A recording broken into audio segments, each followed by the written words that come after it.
Hello and welcome to today's quick guide to Teams for education. Today I'm going to be showing you how to use a Teams live event. Now the big difference between a Teams live event and a normal event is that a Teams live event can be up to 10,000 normally, and I believe the limit's been raised to 20,000 during the pandemic, whereas a meeting in with a traditional meeting is limited to 250. So this is great if you want to do something like a assembly or act of worship that you might want to do to a whole school. It's also really good if you want to run an information evening for parents or just generally present to people online. Now, a Teams live event is a one-way street, unlike a face-to-face meeting that's available on a video meeting. So users can see you, they can see a PowerPoint or your screen that you want up on the side as well, or they can so they can see that up on the screen, and they could also use a Q&A section to ask a question on the Teams live event, but you can't see them, they can only see you. So to set one up, the first step is to go into Teams and go to your calendar, and up the top here where you've got the new meeting, you click on the drop down menu and you go down to live event. And when you create your live event here, you'll see that you're asked to put in a title. So test live event.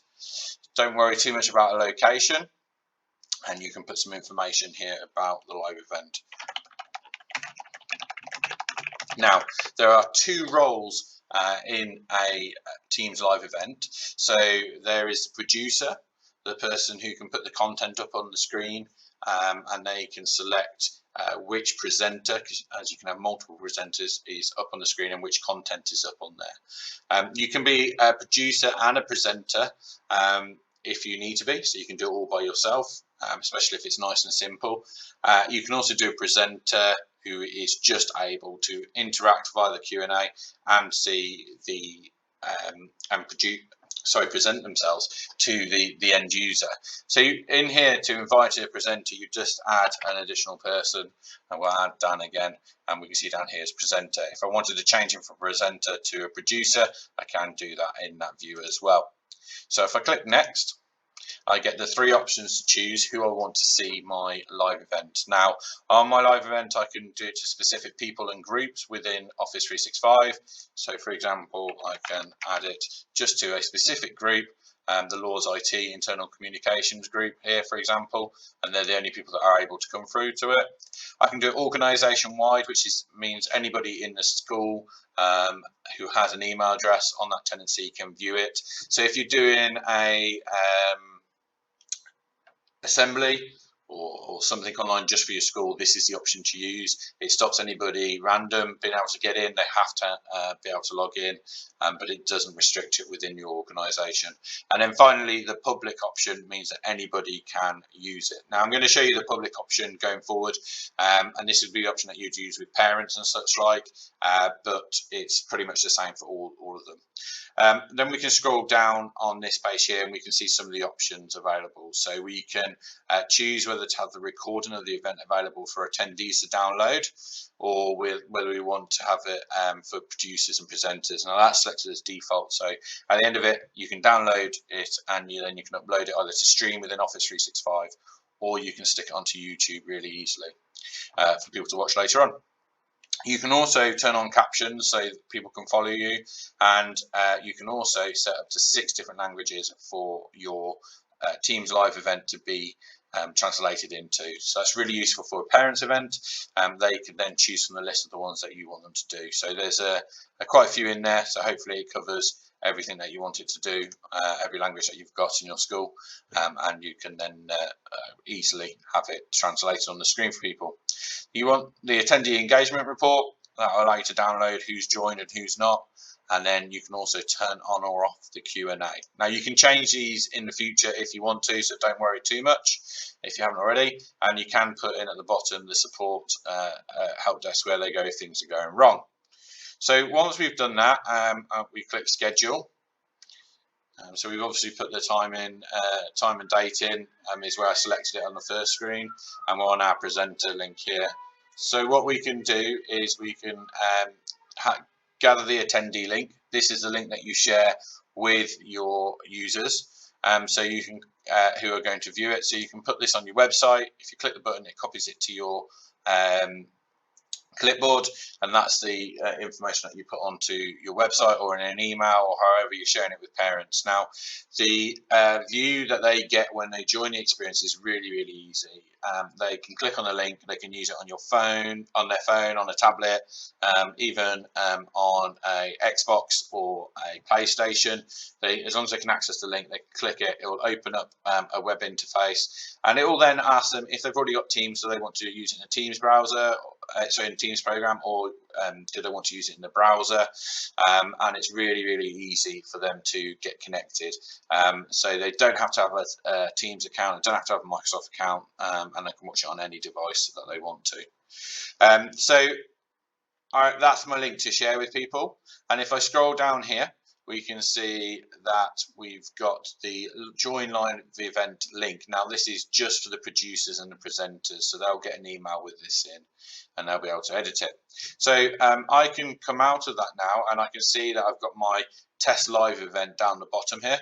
So I can click on my test live event, double click on it to go in and edit any of the details that I want to. I can click the edit button and that allows me to edit it. So let's join our Teams Live event and have a look at the difference in the experience compared to doing a normal meeting. So on here, I can click to join my event now. And when I do so, I'm joining as producer. And you can see on this screen, I've got a few different options. So first of all, I've got my event name at the top here, the length that the event's been going for. I've also got up here how many people are attended, so at that current time. So this is a pre-live event at the moment. It's not live, nobody can see it, so that's why you've got the yellow pre-live and the pre-live over here as well. So it allows you to get set up, ready to go. Along to the right, I've got the options that you expect. The first one is show health and performance, and this will show you the speeds that have been attained coming through. So if you're technically minded, that'll mean there. Always recommend running these events on a wired connection. The next button is a Q&A. So when a Q&A comes through, it'll come through unpublished. So you can see it and you can respond to it without making it public. So only you and the person who submitted the question will see it. However, if it's something that you think loads of people will be asking, you can click the button to make that question published, and that means everybody else will be able to see it without having to do it.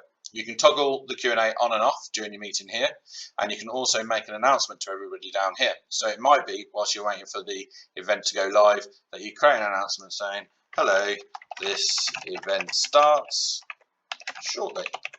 And everybody will be able to see that on their screen, and they can like it using the thumbs up as well. So what I always recommend if you've got the Q&A going is having somebody else as a producer or presenter, and they can help with the Q&A whilst you're concentrating on the content, unless you're playing a video or something similar where you don't need to be speaking. You've also got meeting notes down here that you can share and have people read and be accessible before and after the meeting. The next screen allows you to have a meeting chat, and this is just between you and the people that are delivering the event, and so you're the only people there who can see the chat and the live chat there as well. And then we can also see the participants, so we can quickly add people into the event. Now you can't add additional presenters once the event has started, but before the event has started you can add additional people into there. So you should see everybody who's in the meeting. Finally, on your settings, it's your usual settings that you've got for choosing what technical stuff you're using in terms of sounds, and using a video on there as well. And then lastly, you've got the call information on there as well, so you can have a look at all the information for the setup on it as well.